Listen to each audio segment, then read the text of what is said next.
Hello students, today we are going to discuss about the private company and public company and what is the difference between these two companies. तो चलिए start करते हैं video को। सबसे पहले हम समझते हैं what is the meaning of private company. So it is a company commonly having at least 2 members but not exceeding 200 members including past and present employees members. इसका मतलब हुआ एक ऐसी कंपनी जिसमें कम से कम 2 मेंबर्स होने चाहिए और 200 से ज्यादा मेंबर्स नहीं होने चाहिए including past and present employ members. अगर इसके फीचर्स की बात करें तो its shares are not freely transferable and are not listed on a stock exchange. यानी प्राइवेट कंपनी अपने शेयर्स को स्टॉक एक्सचेंज में लिस्ट नहीं कर सकती ना ही इस कंपनी के शेयर्स फ्रीली ट्रांसफरेबल हैं। A private company should have at least 2 directors but not more than 15 directors. यानी एक प्राइवेट कंपनी कम से कम 2 डायरेक्टर्स को अपॉइंट कर सकती है बट 15 डायरेक्टर ज्यादा अपॉइंट नहीं कर सकती। बात करें नेक्स्ट पॉइंट की, it is prohibited to invite public for subscription for any securities.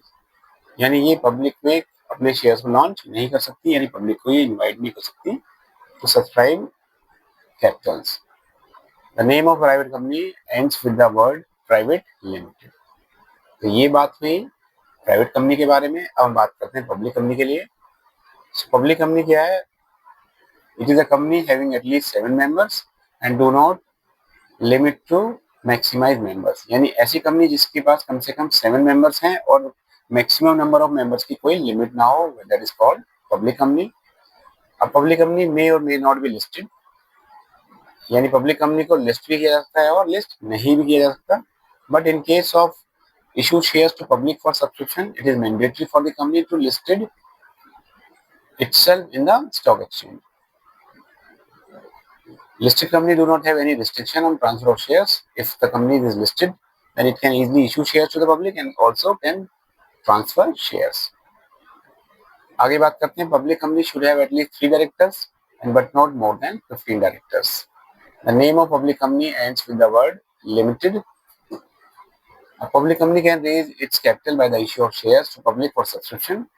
Share issued to public are listed on the stock exchange and company is categorized as a listed companies. Securities listed on the stock exchange can be sold and purchased without any restriction. यानी एक जो limited company है उसको अपने आप को stock exchange में list कराना पड़ेगा, then only it can issue share to the public for subscription. चलिए, ये तो हुआ difference between concept of private company and public company. अब एक इंपॉर्टेंट चीज समझने जा रहे हैं, that is called limited liability company, unlimited liability company and company limited by the guarantee. सबसे पहले बात करते हैं हम लिमिटेड लायबिलिटी कंपनी।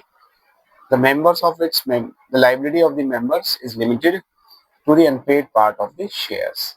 इसका क्या मतलब है बच्चों? मान लीजिए कंपनी की एक शेयर की फेस वैल्यू ₹10 है और कंपनी पब्लिक को इन्वाइट करती है फॉर अ सब्सक्रिप्शन और कंपनी सिर्फ कॉल करती है ₹7 पर शेयर फ्रॉम द पब्लिक। तो इस केस में कंपनी की जो अमाउंट कॉल की गई है पर शेयर वो ₹7 है। और इन केस अगर कंपनी की लाइबिलिटी की मेंबर्स की लाइबिलिटी की बात की जाए तो they are liable to pay the remaining 3 of the face value of the share. इसका मतलब आपने जो ₹7 कंपनी ने कॉल किया हुआ है और उनको फोर्स किया जा सकता है बचे हुए ₹3 का पेमेंट करने के लिए इन case of company face any financial crisis और एनी इमरजेंसी। तो इस केस में जो मेंबर्स की लाइबिलिटी है वो लिमिटेड है only up to the unpaid part of the shares. इसको और थोड़ा अच्छे समझ लेते हैं। एक कंपनी ने ₹7 कॉल किया आउट ऑफ 10, तो share holders has paid ₹7 but they are not able to pay the remaining amount, और in case company goes to the financial crisis, तो उस केस में मेंबर्स को या शेयर होल्डर्स को जो बचा हुआ पार्ट है उस शेयर की फेस वैल्यू का, यानी इस केस में ₹3 they have to pay for that. तो ये है concept of limited liability company. ऐसे हम बात करें unlimited liability of company, so limit liability of its members is unlimited, that is members personal assets can be used to pay firms debts and other liabilities. जैसे क्या वो समझ में आ रहा है?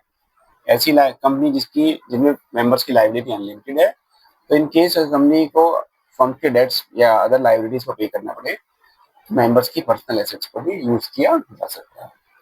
अगर बात करें company limited by the guarantee,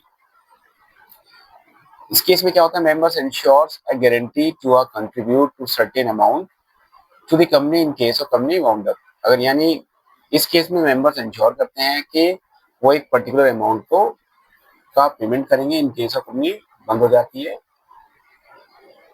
तो ऐसे केस में क्या होता है, ऐसी कंपनी के लिए कंपनी कोई शेयर कैपिटल नहीं होती है और शेयर होल्डर्स की जगह इनको मेंबर्स के नाम से बोला जाता है और इनका जो प्रॉफिट है वो नॉन प्रॉफिट ऑब्जेक्टिव है।